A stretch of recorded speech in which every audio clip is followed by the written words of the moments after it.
Let's start with how to set up your photos for texturing. This is the Materialize software, which lets us create a set of maps based off of a single diffuse texture.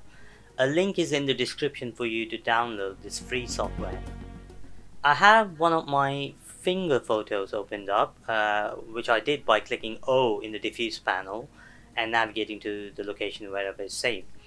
As soon as I click edit now on this texture, I will be presented with some options. These are options to refine my photo to make it look more like a texture and less like a photo. The key thing here for me is to reduce the lighting and remove any highlights. So the final result is pretty flat with some basic color variation where required. So watch me tweak a few settings to achieve the look that I want.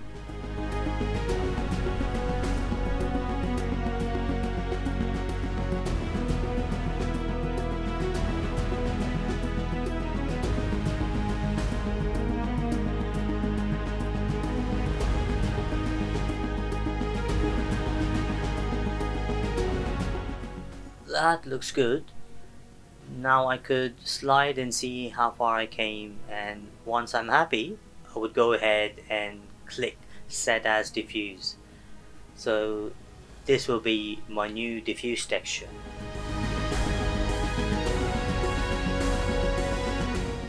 From here I can click the create button under the height map to make a quick height map from this.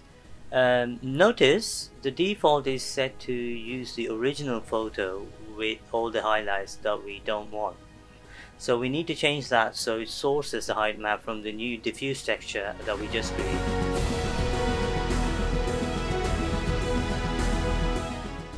Usually the default result will look just good enough. You could make a few tweaks to the contrast, etc. if you like. I personally don't like much contrast as that would cause more artifacts while sculpting. You want a bit of a blurred image for your alpha. The height map you saw me use in the previous video was created in this way. Now let's see how I use the diffuse maps for the texturing process inside Blender. I would begin by importing my textures into Blender, and while in text draw mode, which you can see at the top left, you can see on the right side menu under texture I have a hand texture, and also my mapping is set to stencil, which will show the texture in my viewport for projection. Note that I'm using ACES color management.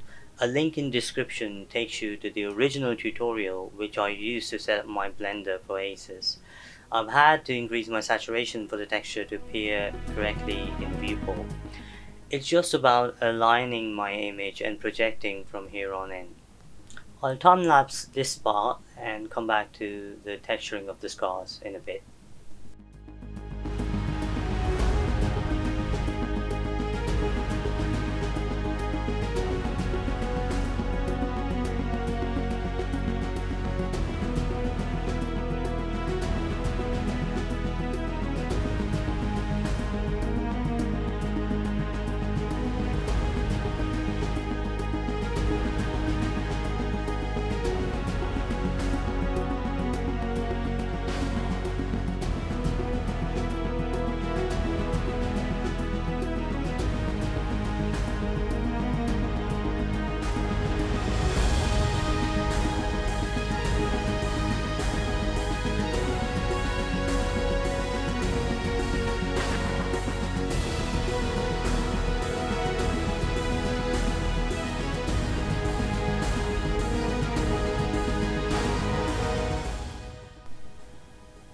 Now that I saved my albedo map for the skin, I need a way to color the creases and the threads of the stitches, which I would end up hand painting in a separate image texture and combine it with my skin albedo.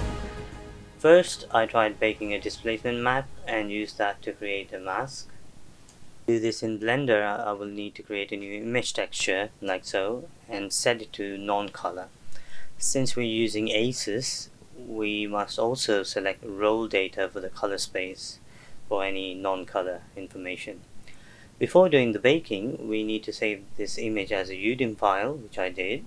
I also made sure to set my level viewport value to 0 in my multi-res modifier, which would indicate to Blender to bake from level 5 to level 0. That's the result I got. Ignore the viewport madness, it's not important.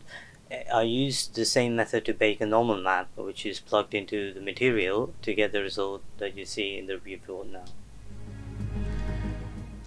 The displacement map is not enough to get a precise cavity map that I wanted, and I didn't want to waste too much time, so I quickly switched to plan B, which is to create a new image texture and do some hand painting. You can see that now in real time.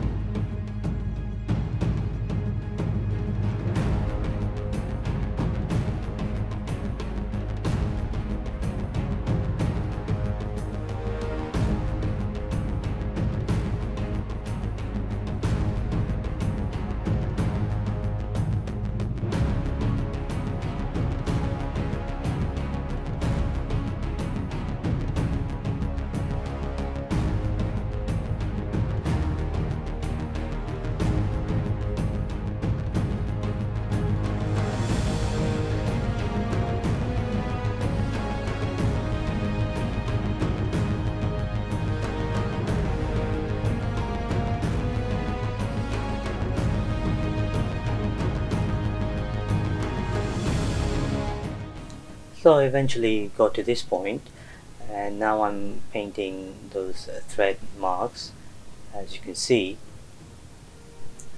So this is again the same process, just create another image. I called it something like diffuse detail, and then just covering it up.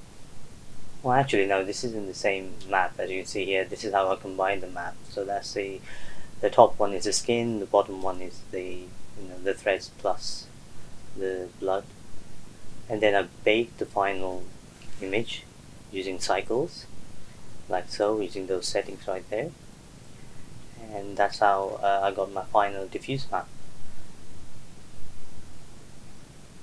And I know this isn't quite a beginner's tutorial, but I hope that it gives you some idea of my process of making these films, because I'm just more about making films and solving problems using the tools I have and sharing those ideas rather than doing some beginner tutorials, which I will do in the future as courses, free and paid. But I thought this is something that you guys would appreciate. So let me know what you think in comments. How do you feel about this whole series so far? And I will take any learns from this and apply it to future videos. Thank you very much. I'll see you in the next video.